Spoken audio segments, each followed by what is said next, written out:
All I Did Was Call and You Came by Kateb Nuri Alim Shinar. All I did was call, and just like that, you showed up.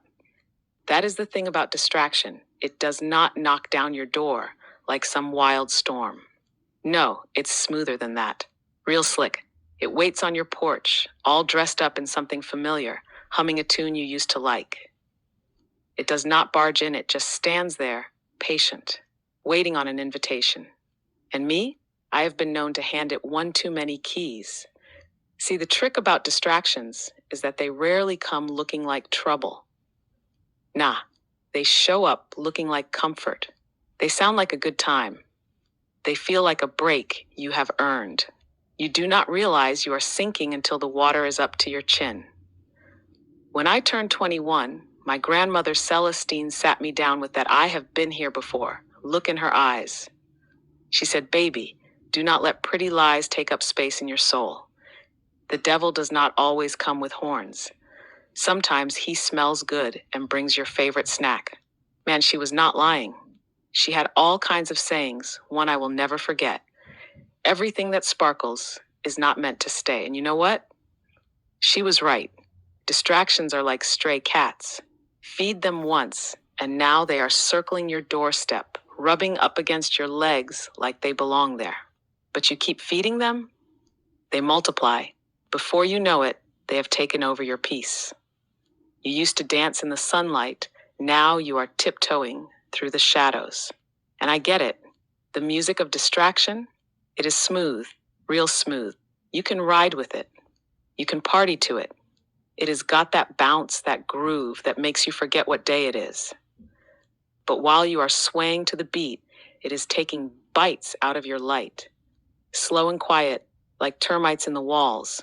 You go from shining bright to barely glowing. The wild part is, it never forced its way in. It just waited for you to say, "Come on in."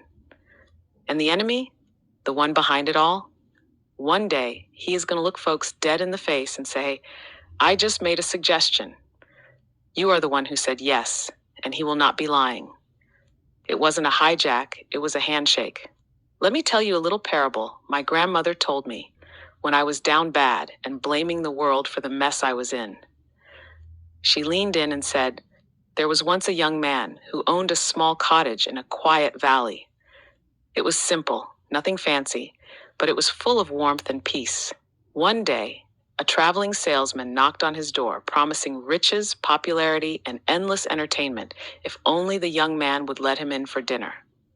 The young man, curious and a bit bored, agreed. Dinner turned into an overnight stay. The next day, the man invited in another guest, then another. The cottage that once held peace became loud, crowded, and chaotic.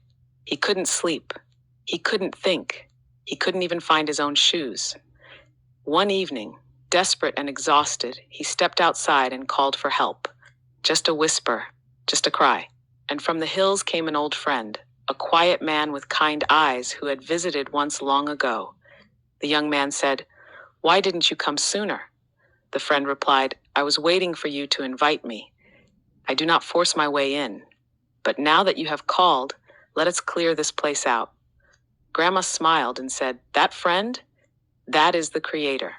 He won't push his way into your chaos. But the moment you call, baby, he will help you clean house." And just like that parable, I knew I had to stop throwing open the doors to every sweet-sounding lie that came knocking. So now I am talking to myself heavily. I had to roll up that old welcome mat in front of my heart. Too many times I have opened the door to people, habits, and mindsets that did not belong. Let them hang out in my head, put their feet up in my peace, snack on my self-worth. But now, I had to learn to say, access denied. Not out of pride, but out of preservation. Some folks walk into your life like sunshine, but others sneak in like mold, growing in places you are not cleaned out yet. And that music, that rhythm of chaos, I had to stop dancing to it. It felt good for a while, but it was costing me my light. I started to forget what joy felt like. Real joy. Not the hyped up kind that fades when the music stops, but the quiet, soul-deep kind that stays even when life is loud. And in all that noise, I would almost forgotten the Creator's voice. See, he does not shout. He does not push his way in. He waits too. But the moment I whispered, "I need you," he came rushing in with no hesitation, with no judgment, just grace. Every time I have been face down in my own mess, his answer has been the same. I never left. I was just waiting on your call. Let me tell you something. You do not have to scream to get heaven's attention. You do not have to beg. Just whisper. Just call. My grandmother caught me once, crying over something I never should have let in. She looked at me and said, "Next time you want to let somebody in, ask yourself, would I trust them with my toothbrush? If not, do not let them sit in your spirit." Ho, that one sat with me. Still does. So now I am checking doors. I am watching who I let in. I am changing the locks. I am guarding my peace like it is priceless, because it is. And I am learning to vibe to a new rhythm. One that sounds like peace, feels like alignment, smells like freedom. Distractions might still knock, sure, but I do not answer like I used to, because now I know I belong to the light. I am built for the day, not the night. I am made to shine. And whenever I forget that, whenever the noise gets too loud and I start slipping, I remember this one simple truth. All I have to do is call, and he will come, every single time.